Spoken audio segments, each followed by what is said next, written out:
ভাৰতৰ এজন মহান ব্যক্তি যিয়ে কেৱল পাকিস্তানক সাপোৰ্ট কৰিছিলে, যিয়ে পাকিস্তানক 55 কোটি টকা দিবলৈ অনশনত বহিছিলে। আৰু ভাবক সেইজন ব্যক্তিক আজি সমগ্ৰ দেশে শ্ৰদ্ধা জনায়, সেৱা জনায়। মই কাৰ কথা কৈছো ইতিমধ্যে নিশ্চয় বুজি পাইছে, তেওঁ হৈছে আমাৰ জাতিৰ পিতা মহাত্মা গান্ধী। কিন্তু মই যিখিনি অভিযোগ তুলিলো সেই অভিযোগখিনি মোৰ নহয়। এই অভিযোগখিনি সততে সামাজিক মাধ্যমত দেখিবলৈ পোৱা যায়। বিভিন্নজনে অভিযোগ কৰে যে মহাত্মা গান্ধীয়ে কেৱল আৰু কেৱল পাকিস্তানক সাপোৰ্ট কৰিছিল, কেৱল আৰু কেৱল মুছলমানকহে ভাল পাইছিল। আহক জানো সঁচা কি। যেতিয়া ভাৰত আৰু পাকিস্তানৰ বিভাজন হৈছিল তেতিয়া কেৱল ভাৰতৰ মাটিৰ বিভাজন হোৱা নাছিল, হৈছিল সম্পদৰ বিভাজন। আৰু তেতিয়াই ভাৰত পাকিস্তানৰ মাজত এটা চুক্তি হৈছিল যে ভাৰত ডাঙৰ দেশ হোৱাৰ বাবে পাকিস্তানক দিব লাগিব 75 কোটি টকা। পাকিস্তানৰ ভাগত থকা সম্পদসমূহ ভাৰতে ব্যৱহাৰ কৰিব, যাৰ বাবে এইখিনি মূল্য পাকিস্তানক দিবলৈ চুক্তিবদ্ধ হৈছিল।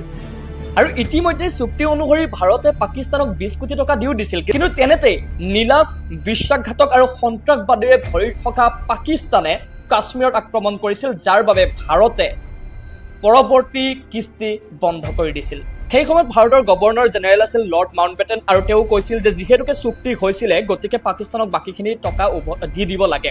একেই কথা মহাত্মা গান্ধীয়েও কৈছিলে যে এয়া প্ৰতিশোধ লবৰ বাবে টকাটো নিদিয়াটো ভুল কথা হ'ব, যিহেতুকে চুক্তি আছিল গতিকে দি দিব লাগে। গান্ধীয়ে এনেকে কৈছিল হয়, কিন্তু ইয়াৰ বাবে কেতিয়াও প্ৰতিবাদ বা অনশনত বহা নাছিল। এয়া কেৱল হোৱাটছএপ ইউনিভাৰ্চিটিৰ কথা। 1947 ছেপ্টেম্বৰ মাহৰ কথা। সেই সময়ত দিল্লীত সাম্প্ৰদায়িক সংঘৰ্ষ তুংগত উঠিছিল, আৰু তেতিয়াই বল্লভ ভাই পেটেলে মহাত্মা গান্ধীক এই বিষয়ে অৱগত কৰিছিলে।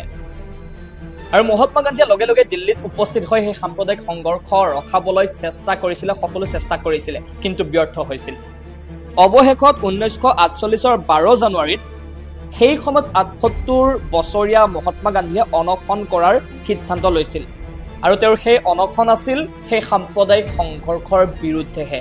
সেই প্ৰতিবাদত বা সেই অনশনত কেতিয়াও মহাত্মা গান্ধীয়ে কোৱা নাছিল যে পাকিস্তানক 55 কোটি টকা দিব লাগে আৰু নিদিয়ালৈকে মই অনশন কৰি থাকিম। এনেকুৱা ধৰণৰ একো ৰিপৰ্ট আপোনালোকে উলিয়াব নোৱাৰে, এনেকুৱা ধৰণৰ একো ৰিপৰ্ট আপোনালোকে নাপায়।